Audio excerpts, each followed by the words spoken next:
Hey guys, welcome to another Mindset Moment with Adam. I am glad you're here with me.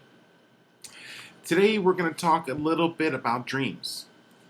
I think dreams are something that we all have, even though we may not remember them. We go to bed each night, sometimes 5 hours, sometimes 10 hours, hopefully somewhere between there, and we spend those hours of our day unconscious, where our body gets the rest that it needs so that we can function at peak performance, so that we can grow, so that we can be efficient in our day. Rest is important. But for some of us, the dreams aren't always pleasant. We may get a nightmare here or there. Or even worse, our dreams may address our fears.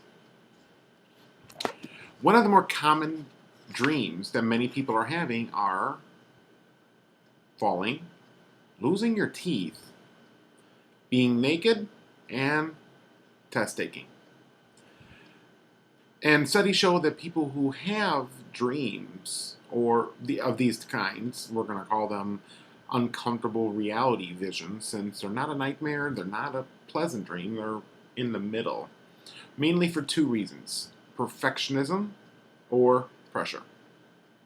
Scientists have observed that perfectionists have reoccurring stressful dreams like test taking. And they allege that dreams remind a person to help them stay alert in their job, in their school. And a lot of these test taking dreams do apply for school, for jobs, for the pressures that are super packed, pressure filled situations. Because these dreams are a way for us to relieve our stress from that. And that makes a lot of sense, to me at least. Because I have dreams like this of pressure laden nights. Often. And I used to have them every night, where I had a near nightly dream of still being at Pizza Hut and having to cut pizza after pizza after pizza at an endless cycle where I'm overwhelmed and not being able to get ahead. It's just pizza, cutting pizza, cutting pizza, cutting pizza the whole night. Not a nightmare, not a happy dream, right in the middle, uncomfortable reality. But dreams of test taking and nightmares aside, testing is kind of important. It's how schools, jobs, even society determines a level or fit for a person. Colleges make you test yourself to see what your education level is and if you can and will be able to succeed in their school. Just as jobs test you in the skills needed to perform. And heck, even the DMV makes you take a test in order to safely and responsibly drive an automobile. Tests. But testing from God to mankind is different, because it's how God develops or grows our faith in Him by putting us through these type of tests. And the Bible is filled with examples of tests from God. The famous ones being from the life of Job, or Paul and his missionary journeys, and Abraham. Today, in the next handful of weeks, we're going to be looking at God, our provider. That's the overarching theme that we're going to be looking at. God, our provider. And it's going to help us understand today why God tests us. How, then, we can produce trust because of these tests. Because God's testing requires much tests. Knowing that we are going to be looking closely at difficult to understand points. This is the difficult to understand point. We need to go to the most direct, the most famous examples of this trust that is produced in God in the story of Abraham and Isaac in Genesis chapter 22. Verse 1 of chapter 22 reads as follows. Now it came to pass after these things that God tested Abraham and said to him, Abraham. He said, Here I am. Then he said, take now your son, your only son Isaac, whom you love, and go to the land of Moriah. Offer him there as a burnt offering on one of the mountains of which I shall tell you. This chapter starts the narrative by letting the hearer, the reader, know that God will be testing Abraham. However, Abraham did not know this. This is not something that he knows. This is something added in the Bible for us, the reader. And it's a rare occasion where God actually tells a person in advance, all right, you're going to be tested from Tuesday through next Friday. Prepare yourself. No. God did not in advance tell Paul each time he was going to be, you're going to go through a shipwreck, you're going to go through whipping, for a beating, for a lashing, and of course, you're going to get stoned on these dates. No. God did not tell Paul that. This is something that God does to help develop us, develop our trust in Him, develop our faith in Him. But for verse 1 of this example of Abraham and Isaac, we are given this information to set the scene for the chapter, to help the reader understand what is going to happen, what is needed, what is required, and what God is asking. Without verse 1, without the telling us that God is testing Abraham, this passage reads really differently and scarily. Like, why does God need a child to be burnt? See, that's because now we understand God is testing us. But either way, testing or not, this is a wow moment for Abraham. God tells Abraham to take Isaac and offer him as a sacrifice. Wow. But before we get into this test, this moment or challenge of trust by Abraham, I think we need to understand who Abraham and Isaac are, who these men are. Abraham was called by God to leave his father's house, just him and his wife and his nephew, and settle in the land originally given to Canaan, which God then promised to Abraham and his family. Only problem, Abraham had no natural children, but God made a covenant with him anyway. A covenant is a very serious promise, that God gave to Abraham and his wife, in that he will make a nation from their children. Cool promise. Slight problem is that he has no children. And the child isn't there yet. And Abraham's getting pretty old. I'm going to read you the promise that God made to Abraham first. Okay? It's from Genesis chapter 17. I will make you exceedingly fruitful. I will make nations of you, and kings shall come from you. I will establish my covenant between me and you and your descendants after you in their generations, for an everlasting covenant, to be God to you and your descendants after you. I will give to your descendants after you the land in which you are a stranger, and on the land of Canaan as an everlasting possession, and I will be their God. God promises Abraham, you're going to have children. This is going to be your land that I will be giving to you and your children. Promised by God that God cannot break a promise. So it's guaranteed. Abraham had 2 children. Ishmael, who was his kind of like a stepson to Abraham, because he was born via his servant. And then his own child. A child that God promised, remember we just read, to make generations from, named Isaac. Abraham and Sarah, his wife, had a child named Isaac when Abraham was 100. Let me just let that sink in. Abraham had a child when he was 100 years old. He started raising a child when he was 100 years old. Okay, there are a lot of jokes we could make here. Just gonna let you do your own and pass on the many obvious jokes there about, well, diapers. Um, Either way, for Father Abraham and son Isaac, we see that it was the difficulty with this birth, the hope that came from this long-awaited parents. Isaac was a child of promise. They were much hope in Isaac.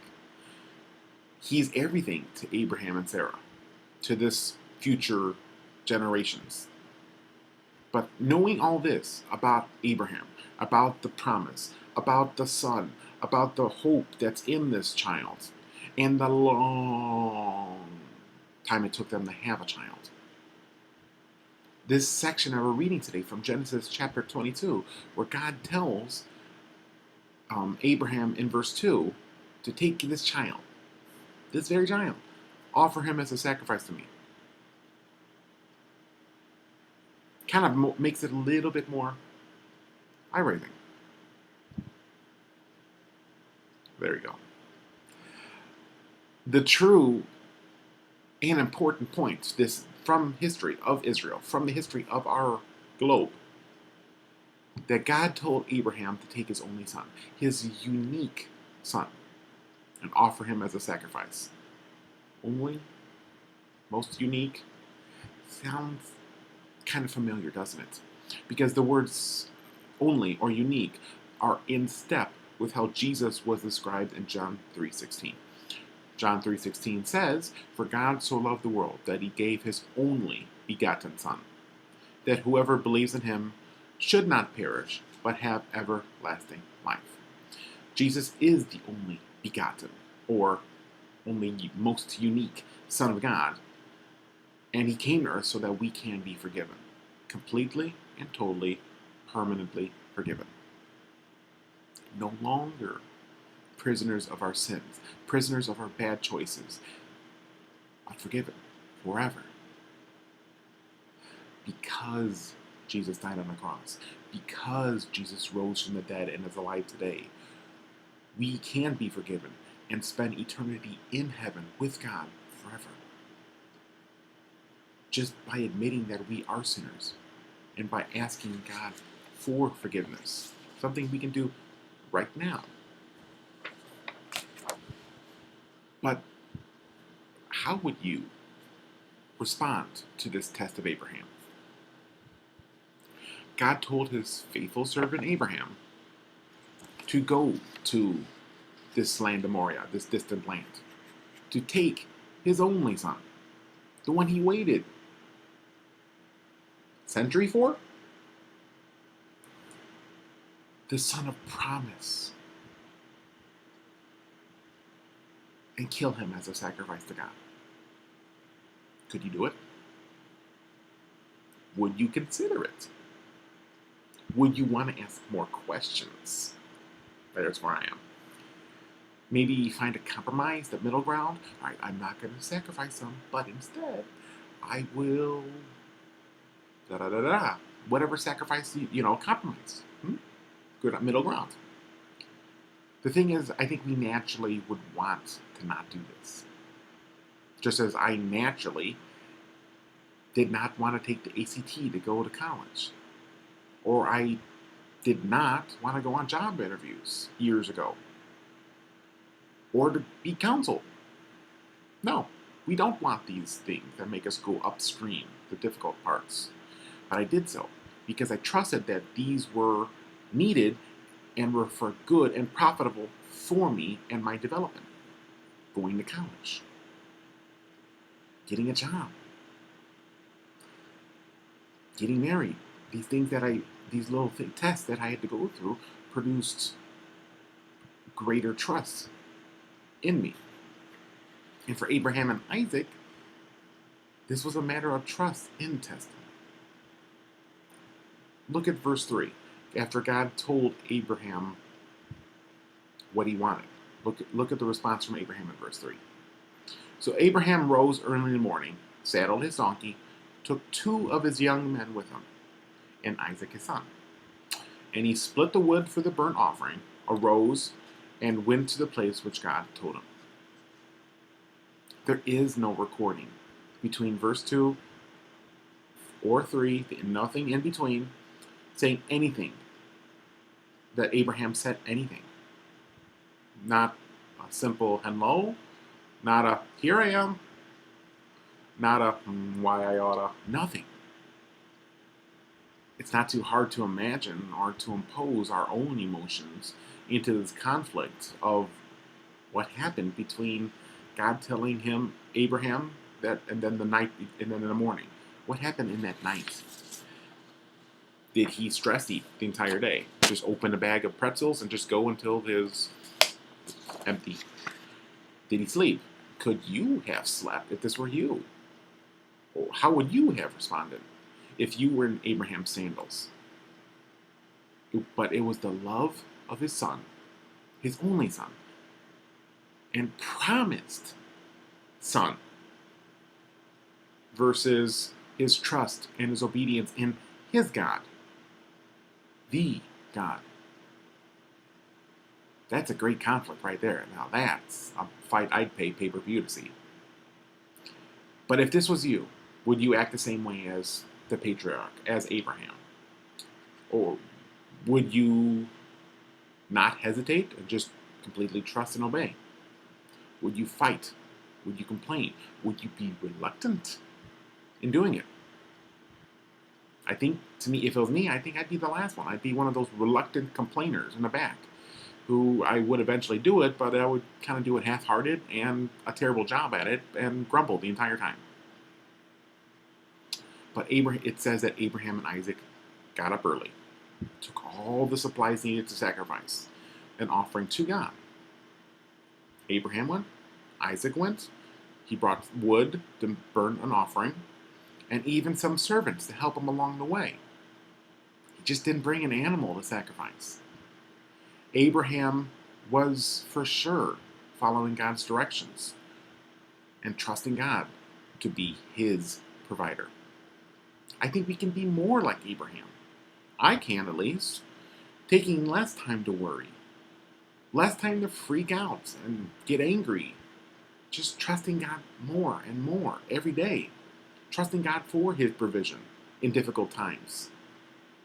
Knowing that things will work out just as God intended them each time. Today we started looking at this wonderful passage from Israel's history, where and learning the simple point of God's testing requires much trust. But this testing of Abraham is a key lesson about us.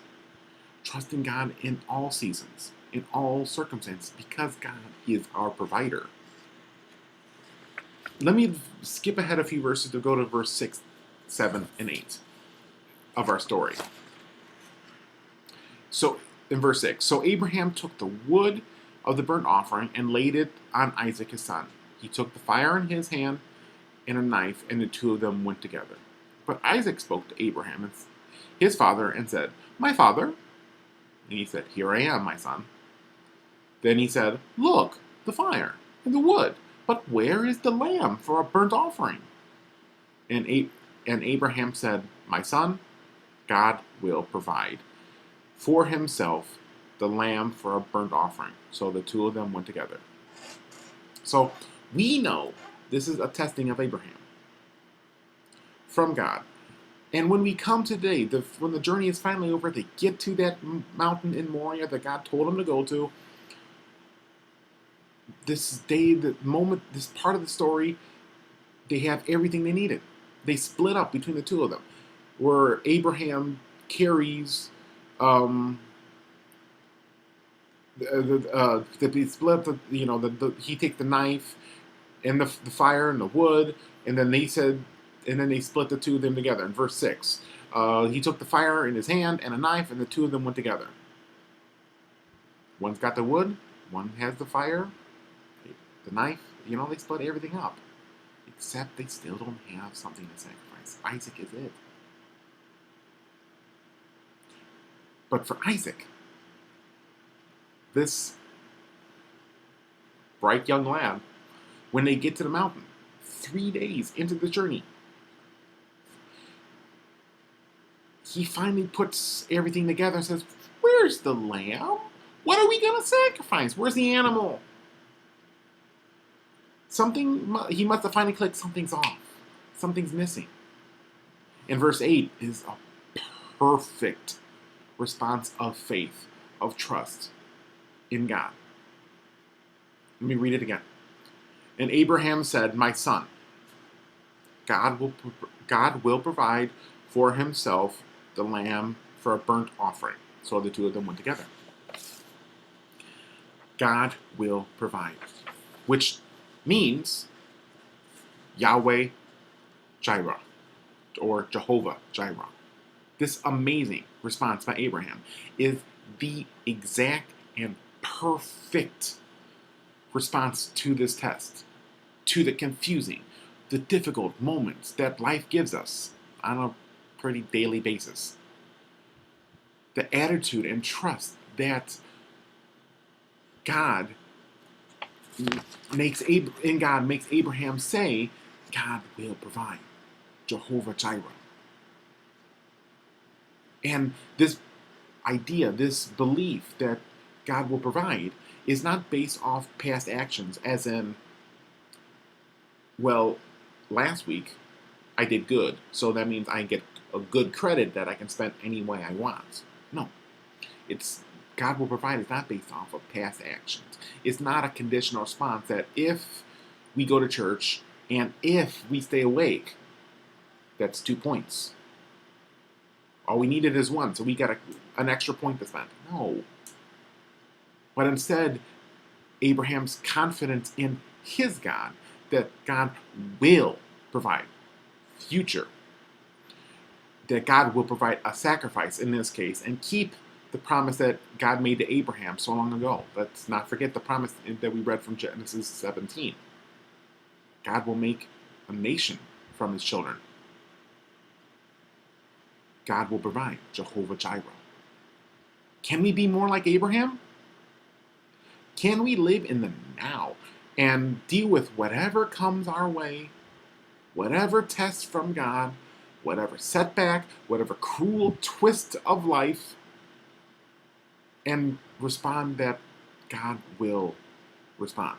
He will provide for us each and every time in God's perfect way, in God's perfect timing. It's easy to live in our worries, to deal with our fears in hopes and dreams. But that's not what God asks. God asks us to trust him, that God will provide. And we should trust God with our worries, with our fears, with our dreams. Heck, even on a more global level with viruses and elections dominating the news cycle. God will provide for us. And we are called to trust him no matter the answer, no matter the outcome, each and every time. Trusting God during a time of trial, or heck, any time, is the right thing for us to do. And it starts by making your life right with Christ. Right now, if you were to die today, would you be able to go to heaven? That's a question to ask. And if you have questions, contact me. We'd love to talk. As for the rest of our story today, in Genesis 22, the results, because right now we left them up at the top of the mountain. See you next week.